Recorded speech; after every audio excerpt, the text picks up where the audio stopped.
49ers draft Trey Lance 3rd overall last night. Reports were that the organization was split between Mac Jones and Lance, but the North Dakota State quarterback ended up winning over San Francisco. And then Jones fell all the way down to 15, right into Bill Belichick's lap. And in a Zoom call with reporters, Jones said that the Patriots had been the team he secretly wanted to be drafted by. We're now joined by NFL Network draft analyst Bucky Brooks.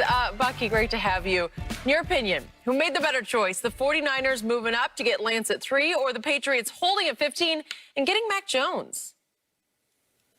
I'm going to go with the 49ers in this instance because I think the 49ers took a chance on a player who could be the best quarterback in the division in time. When we think about the system that Kyle Shanahan runs, the way that that system has been able to elevate quarterbacks throughout the league, I think you have to bank on Trey Lance becoming a great quarterback for the 49ers. This is someone that gives Kyle Shanahan the opportunity to mix in some of the stuff that he's done with Matt Ryan, Kirk Cousins, and others, while also bringing back the portion of the playbook that he utilized with RG3. I think when you look at the 49ers and the weapons that are around Trey Lance, man, he has an opportunity to be a really good quarterback in a hurry when he gets his opportunity in San Francisco.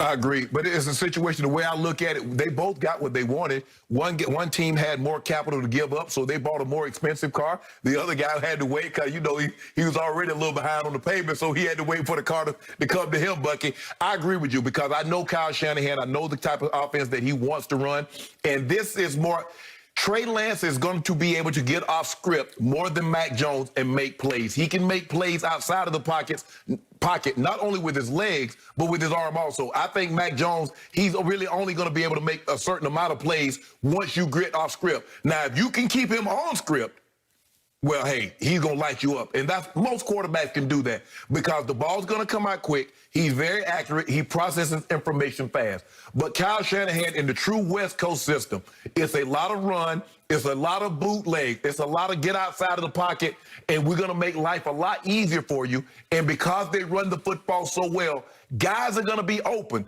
But Kyle believes he lost the Super Bowl because Jimmy G was unable to make 2 or 3 throws in the fourth quarter that would have given them a first down, would have kept them on the field to chew up more clock and not let Patrick Mahomes get back on the field once he had gotten the rhythm. So he felt he needs a quarterback that, yeah, Jimmy can make the throws, but when that pressure, and Bucky, you know this, there are plays in a ball game, there are situations in a ball game that a guy must make a play, and he must make it throwing the football. He's going to have to make a tough, contested throw into a tight window. And Jimmy didn't do that nearly enough. But the biggest reason, Jimmy can't stay healthy. This kid is 20 years old. They believe they can keep him upright. They can keep him healthy. So for me, I like what they did. Even though they had to give up a ton of capital, 2022, 2023 first rounders, it's going to be worth it because in this system, this kid can not only be good, he can be great. Yeah, I agree with you, Shannon. When you think about this, if it's a basketball analogy, they made a decision between a shooter and a scorer. Mac Jones is a shooter. You post him up in the corner, he can knock down the three-pointer. But there are times in every game where you need someone to go get a bucket. And Trey Lance is going to be able to go get a bucket when things break down.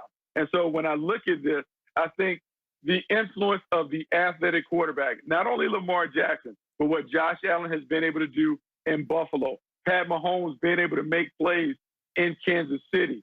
The league is trending that way. Kyle Shanahan wanted to get on board because as a play caller, it gives him a bigger margin for error. If he's not on his game, this guy can go make up for some of those mistakes. So, in the end,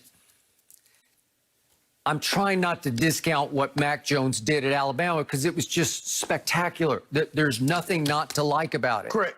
But I believe at the next level, he'll go only so far as his supporting cast takes him. Not all bad, but again, with Trey Lance, I see a young man capable of leading and lifting a team to a Super Bowl, that he becomes the driving force of the team. You believe he can elevate the talent as opposed to the talent elevating him? That is correct, because he is the best combination of tangibles and intangibles of any of these 5 quarterbacks. Again, yes, he's only 20. Yes, he threw the ball only 318 times. It's the fewest passes attempted in college football by a first-round pick in 40 years. The next fewest was our man Michael Vick at 343 at Virginia Tech, obviously. Okay, so here I see beyond RG3, and I love Robert when he won the Heisman at Baylor, but this kid has more football IQ, more football character, and less ego than Robert had. The undoing of Robert was his ego. Yeah. After he got hurt, he just couldn't recover from all of it. And his ego, he became a brand instead of a quarterback to me, and it drove him right out of the league.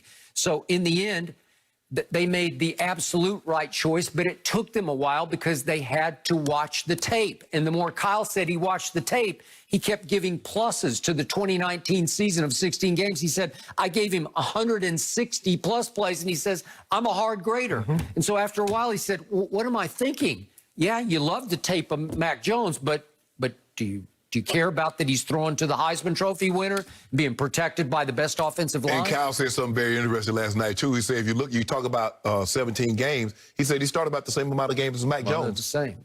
So if you go to critique, you say Trey Lance didn't play a whole lot of games. Mac Jones started the same number of games, basically. 13 this year, and I think 3 last year, and he filled in a little bit when Tua got hurt.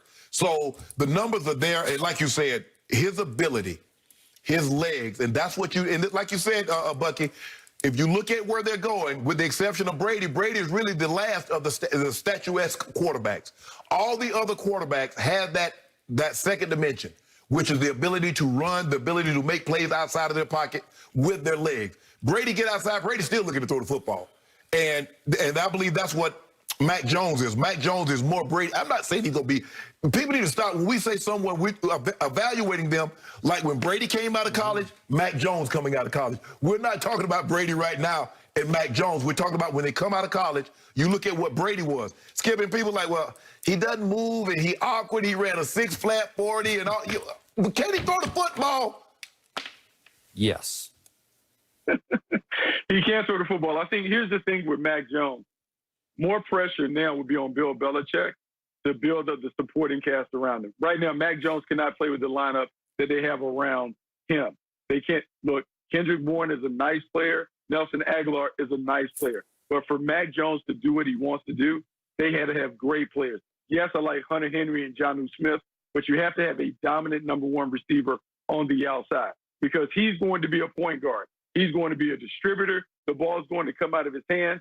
And one of the things that I would say is appealing to the Patriots about Mac Jones, he can do all of the stuff that this offense has been designed to do over the past 20 years. Multiple checks at the line of scrimmage, pre-snap, post-snap option routes and reads, being able to process it quickly. Well, Mac Jones is more in line to be able to do those things. And so it will be interesting to see how the Patriots continue to build this team out. Because day one, when Mac Jones walks in, he is not going to be an imposing threat that Patriots are going to look at when they see him beside Cam Newton and say, oh, yeah, that is our new QB1. He is going to have to earn it on the practice field because physically, Cam Newton is a bigger, more dynamic presence. And as an alpha, Cam Newton is a more dynamic presence. Mac Jones is going to have to work on the practice field to earn that respect. So it may take him a little longer to get the QB1 role than some of the other young quarterbacks that we see. And just for the record, Tom Brady from the start had a quicker release than I see in Mac Jones. And Tom Brady had a stronger arm than I see in Mac Jones because Brady has effortless velocity. I know it doesn't look like it's coming out of his hand quick, fast, but it is. And deep balls, you saw what he did last year. He led the league in air distance. Right. So he has a stronger arm than Mac did. Some of the deep balls Mac threw at Alabama, they fluttered a little bit. So basically, you said a basketball analogy. So you said Mac Jones is Mike Conley and Trey Lance has a chance to be Steph Curry. I mean, if you want to make that analogy, yeah, he needs to have a strong supporting cast. Now, here's the thing, and it's unfortunate for Mac Jones, because everyone is going to put the Tom Brady tag on him. That's what we've heard throughout the pre-draft process. He is Tom Brady-esque. He's going to be the next one.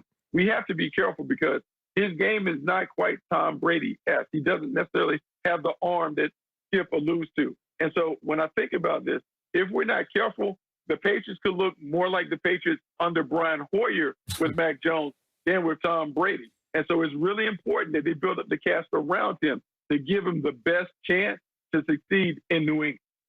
He needs a slot receiver because they're going to need the ball to come out. If you look at Josh McDaniels' offense, Skip, when they had Wes Welker, they had Edelman, they have Amendola, what is the ball? Ball's coming out quick. They're not an over-the-top throw-the-ball team. Randy Moss was the only time that they've been bombs away. More times than not, everything's a crossing route, shallow cross, drag routes, things of that nature. And I think he can make those, like you said, he can process.